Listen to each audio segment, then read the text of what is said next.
pasado, Nemesis, ayer y hoy. Hace muchos años, los más jóvenes seguramente ni siquiera escucharon hablar del caso, ocurrió en la Argentina el llamado caso Satanowski, donde los golpistas de 1955 entraron en la búsqueda de las acciones del diario La Razón, que supuestamente creían que le pertenecían a Perón, y mataron a quien las tenía.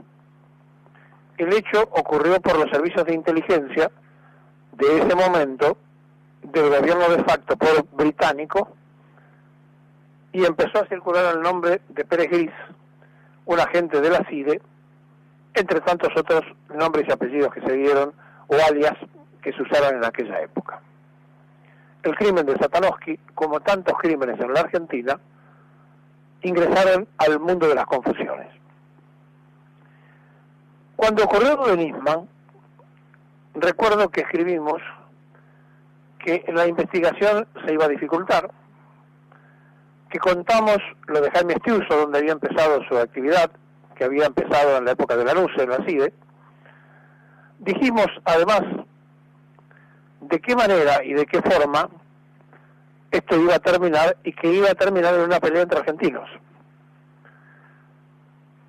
Y ahora, cuando ya dejan trascender en una especie de acción psicológica, porque la responsable de Gendarmería, que es Patricia Bullrich, la misma que viajó a Israel para comprar armas, y la misma que en su momento con Laura Alonso habían hablado con el fiscal para que hiciera las denuncias contra el gobierno anterior, decía, ahora dejan trascender de poco lo que se va a conocer aparentemente en forma entera, que la Gendarmería hizo un peritaje donde dice que a Nisman lo asesinaron. Ahora, ¿cómo hacemos para creer a la Gendarmería? ¿Cómo hacemos para creerle a la policía? ¿Cómo hacemos para creerle a la justicia en la Argentina, donde a cada rato nos dicen una cosa diferente sobre lo mismo? Por eso se ha fragmentado de tal manera la opinión pública que sobre cualquier cosa se dividen opiniones. Están los que creen y los que no creen en el caso Maldonado, los que creen y no creen en Julio López, los que creen y no creen en Nisman, y así sucesivamente. Alguien que vive en Israel, un periodista que se fue de Argentina porque dijo que lo iban a matar, fue uno de los primeros que dijo que lo habían matado. Sería bueno que la justicia lo llamara y que compareciera. Pero nunca se lo llamó. Y entonces uno dice, si la primera persona que dijo que hubo un crimen nunca fue citado por la justicia, es complicado. Nos hemos cansado de decir que la justicia argentina, los jueces argentinos, son oficialistas, los que cambian son los gobiernos. Y entonces, en una demostración de varias cosas, antes de irse de vacaciones a Israel, ayer dijo Carrió que el gobierno de Cristina había asesinado a Nisman. Una acusación muy grave de quien no solamente es legisladora, sino que se anticipa a lo que la justicia va a decir y anuncia con su dedo acusatorio que el gobierno anterior mandó a matar a Nisman. Vamos a imaginar y a suponer que lo asesinaron. ¿Y si fueron agentes extranjeros? Vamos a suponer e imaginar que se suicidó. Y si le hicieron apretar el gatillo, lo indujeron, y vamos a suponer que tomó la decisión de matarse. En cualquiera de los tres casos, siempre vamos a tener la opinión dividida. ¿Y saben por qué? Porque no hay justicia. Porque es una justicia que realmente tiene que ser cuestionada por la sociedad argentina en forma total y absoluta. Hemos dicho siempre que Alfonsín, en lugar de poner en estado de comisión a toda la justicia que había jurado por el Estatuto del Proceso de Reorganización Nacional antes que por la Constitución, prefirió pactar con el peronismo. Entonces le entregó a los peronistas, los jueces que tenían que ver con la parte laboral, a un juez civil, y ellos se quedaron con todos los jueces civiles restantes y los penales. Así comenzó la nueva etapa de la democracia, aceptando a los que nunca habían recibido un habeas corpus. Uno de ellos llegó a la Corte Suprema en el gobierno anterior. Y entonces, frente a estas cosas, recordando el caso Satanowski, uno dice, ¿y cómo hacemos para creer? Debe ser uno de los pocos países del mundo donde las cosas quedan a perpetuidad en una dualidad de criterios porque nunca se aclaran. Mientras que ayer recién se conoció, 6 años después, el asesinato y abuso de esta chiquita de Morón, por lo menos en una parte, porque dicen que hay otra parte que está escondida y que hay como 25 causas más anexas que van a empezar a investigarse ahora, 6 años después, para que se decrete perpetua a 2 de los partícipes necesarios y 4 años a uno, que fue el que la tomó a la chica para subirla al auto. 6 años. Si vemos que tardan 15 años, 20 años, que han inventado todos los vericuetos posibles en cualquier caso, en el más chiquitito hasta el más importante, y que en otros casos son tan expeditivos que en pocas horas toman determinaciones. Por ejemplo, cuando Macri terminó de ganar las elecciones, quien lo tenía procesado, el presidente, cerró la causa. Y ayer, en simultaneidad con esto que trasciende de la gendarmería, el juez civil, Andrés Fraga, dice que tanto Mauricio Macri en la causa de los Panama Papers es inocente, como había dicho ya una semana, un poco más de una semana, la Sala 2 de la Cámara Federal, que había dicho que no tenía nada que ver en las sociedades offshore, como se llaman, sociedades fuera de la Argentina, fuera del control argentino, en las Bahamas y en Panamá, de la familia Macri. ¿Y ahora qué pasó? El padre, que tiene como abogado a un apellido que le va a sonar porque durante mucho tiempo ese apellido, aunque no sea la misma persona, pero está vinculado, fue el titular de la CIDE. Bueno, el padre de Franco Macri, me refiero, tiene como abogado a alguien que evidentemente sabe de esto, y entonces le dijo que el padre debía asumir toda la culpa de esas sociedades fuera y dejar al hijo como que lo incluyeron porque el padre era el que tomaba las decisiones en la sociedad. Y entonces la justicia dice, el presidente actual es inocente de todo, nunca cobró nada, nunca movió plata al exterior, etcétera, etcétera, sí lo hizo el padre.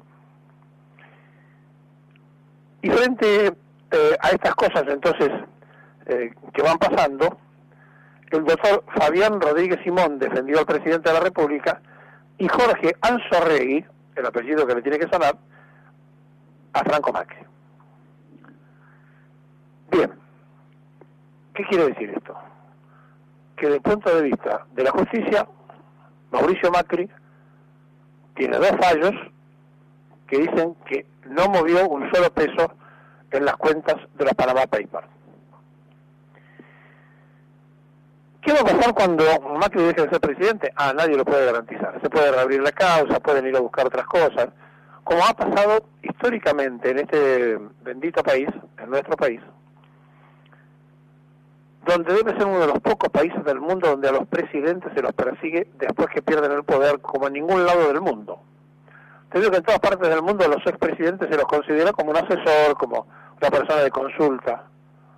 Desde que volvió la democracia, bueno, Alfonsín se murió y no llegó a tener, digamos, cuestionamientos judiciales, pero todos, sin excepción, todos,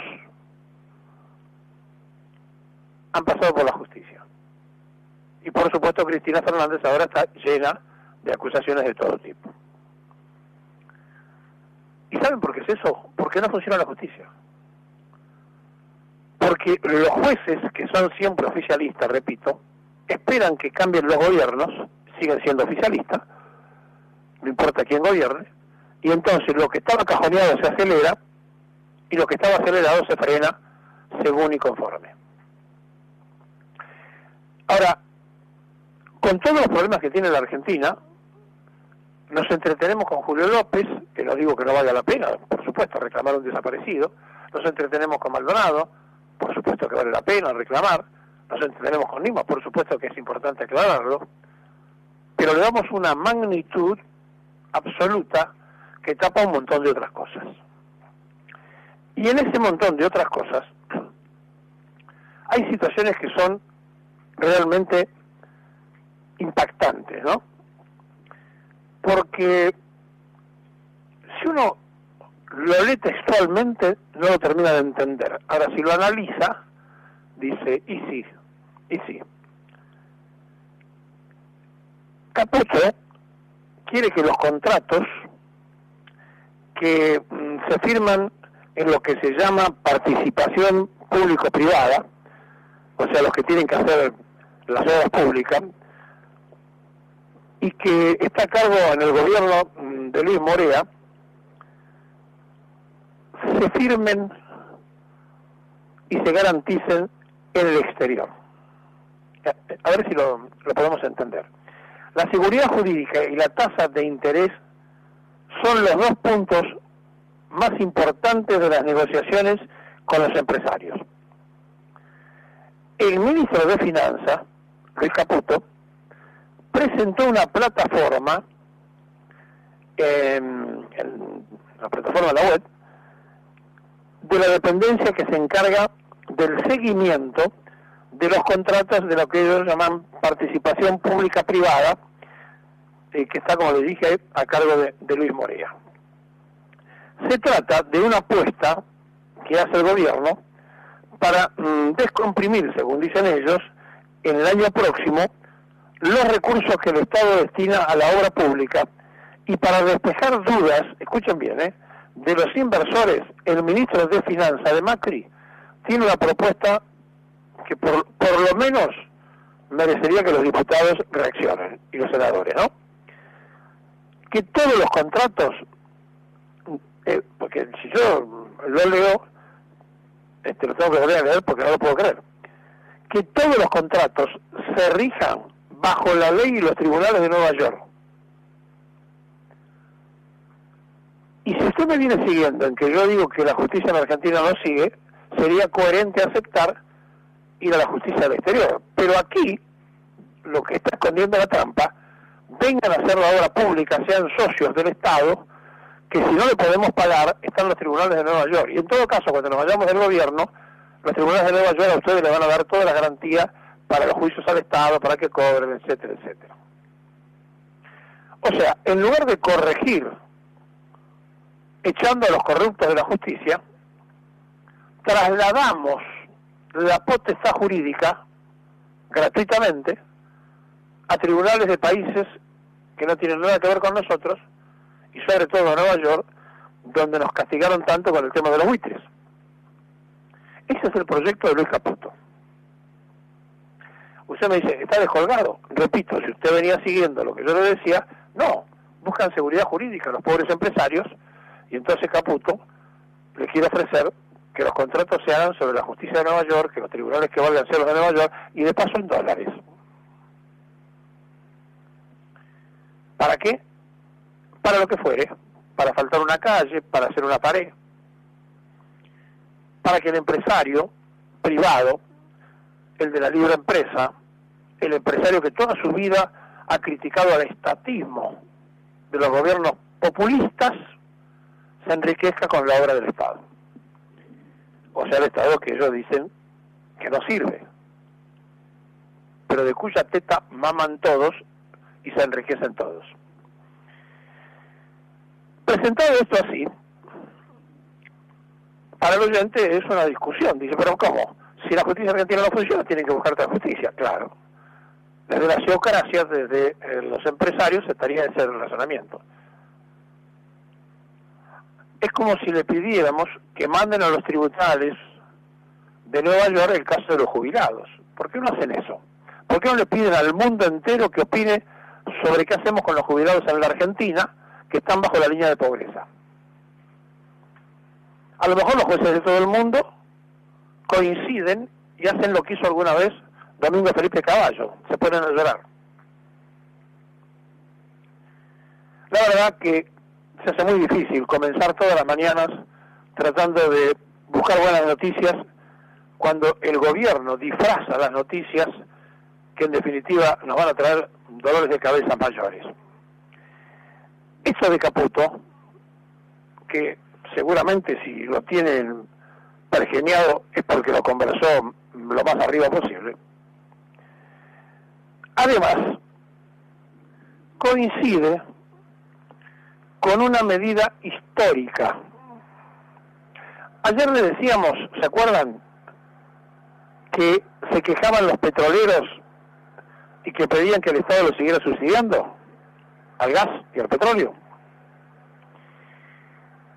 Nadie puede decir que Macri no tomó las primeras medidas para ayudar al campo, ¿no es cierto? ¿Quién puede decir que no hizo lo que el campo estaba esperando?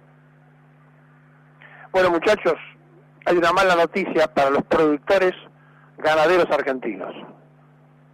Han decidido abrir la importación de carne vacuna, escuche, carne vacuna en el país de la vaca, con Brasil. Hace 40 años en Brasil comían cebú y admiraban la ganadería argentina. Hoy son los principales exportadores de toda clase de carne en el mundo, Brasil. Y nos va a vender carne vacuna a los argentinos porque dicen los libres pensadores de la importación abierta que la carne aquí está muy cara y que piensan que la van a bajar. Pero la carne que van a comprar seguramente será la carne para hamburguesas o para otro tipo de combinaciones, y supongo yo que no para el asado, supongo, pero no lo sé. Ayer decíamos que echaron a 112 personas de una armadora de Adidas gracias a la importación abierta. La gente trae las zapatillas y esto es muy simple. Si China tiene 1.500 millones de habitantes y tienen que fabricar para el consumo interno 1.500 millones de zapatillas, con que hagan 2 o 3.000 millones más para el mundo, se imaginan ustedes que el costo se abarata totalmente. E inundan el mundo zapatillas, el producto que a usted se le ocurra. Bueno, abierta esa importación, se van fundiendo de a poco las grandes y las pequeñas empresas del país, para que queden pocos apoderándose de muchas cosas en el país. Así que es evidente que después de todos los beneficios que se le otorgó al campo, ahora a los ganaderos, a los intermediarios, frigoríficos, carniceros y demás, le van a llegar las vacas de Brasil. Entonces, yo quiero ser muy clarito en esto porque lo hemos sido siempre cuando hablamos de estos temas para que el oyente interprete y analice las cosas. La economía se basa en dos secretos. Lo que el Estado, la economía de un país, lo que el Estado recauda por tributo, o sea, por impuestos, y lo que recauda por exportaciones. La Argentina está gastando más plata en importaciones que en exportaciones, o sea, tenemos déficit de balanza. Y además importando productos que se hacen en la Argentina. Si usted me dice, estamos importando lo que no fabricamos, bueno, me cayó la boca. Y por el otro lado, hay una gran cantidad de argentinos que evaden, empezando por los grandes evasores empresarios que se beneficiaron en el mayor blanqueo de la historia de los que nunca tributaron y escondieron la plata fuera del país, que hizo este gobierno. Por lo tanto, si en la Argentina los que tributan son siempre los mismos y lo tienen ahogado, el 50% de lo que produce una persona que está dentro de la ley se la lleva el Estado, y el Estado es ineficiente porque no hay educación del Estado funcionando, porque no hay seguridad y porque no hay salud del Estado funcionando, ¿por qué me va a sacar el 50% de lo que yo tengo que producir para vivir? Por eso es una democracia fraudulenta. Y por eso una democracia fraudulenta hace las cosas que están haciendo en la Comisión de Justicia del Senado, donde quieren acortar a 6 años y que después prescriban determinados delitos del Código, de una propuesta que había hecho el Frente Renovador para apretar más a fondo la corrupción y que había tenido aprobación en diputados y que senadores, donde se pusieron de acuerdo el Frente para la Victoria, Cambiemos y el resto, quieren acortar algo que es central. ¿Saben de qué se trata? De que se modifique y a los 6 años prescriban determinados delitos que preocupan mucho a la democracia fraudulenta. ¿Y cuáles son estos delitos que quieren que prescriban a los 6 años? Bueno, vamos a ver cómo se lo puede explicar al que está escuchando, ¿no? Pero tiene que ver con las relaciones de empresarios y por supuesto de funcionarios de los distintos gobiernos en el cohecho. Es decir, la situación tiende lentamente a que el cohecho, el tráfico de influencias nacionales o fuera del país,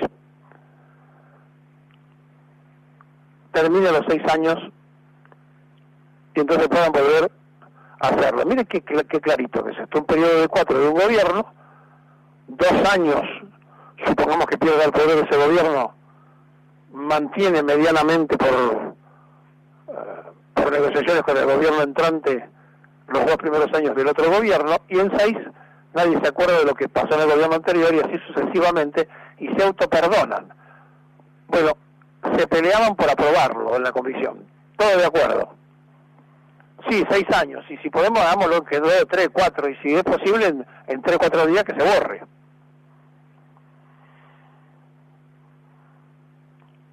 La justicia tiene jueces que son eternamente oficialistas. Los que deben legislar las leyes que tienen que aplicar los jueces se ponen de acuerdo, que no sea cosa que alguno de ellos tenga que ir a la justicia el día de mañana, y quieren bajar las penas sobre cohecho o sobre influencias cuando están en el Estado o cuando hacen negocios los privados con el Estado. Los poderes funcionan en las 3 divisiones: el Ejecutivo, el Legislativo y el Judicial. Si el Legislativo y el Judicial se manejan así, y el Ejecutivo quiere, porque lo hizo y lo demostró y después finalmente lo hizo por el Parlamento, pero intentó poner los jueces de la Corte Suprema por decreto, si usted cree que no es una democracia fraudulenta la que vivimos entre todos desde que Alfonsín volvió hasta el día de hoy en los distintos turnos y gobiernos por las cosas que hacemos, y si salimos de una dictadura para entrar en una democracia fraudulenta, ¿no será que a los argentinos nos está produciendo algo en nuestro interior donde antes de respetar la ley inventamos la trampa? ¿No será que estudiamos para tramposos? Por eso, no hay que extrañarse cuando los inocentes pasan a ser culpables, cuando un suicidio pasa a ser asesinato, o cuando un asesinato pasa a ser un accidente automovilístico. Todo puede ocurrir en la Argentina.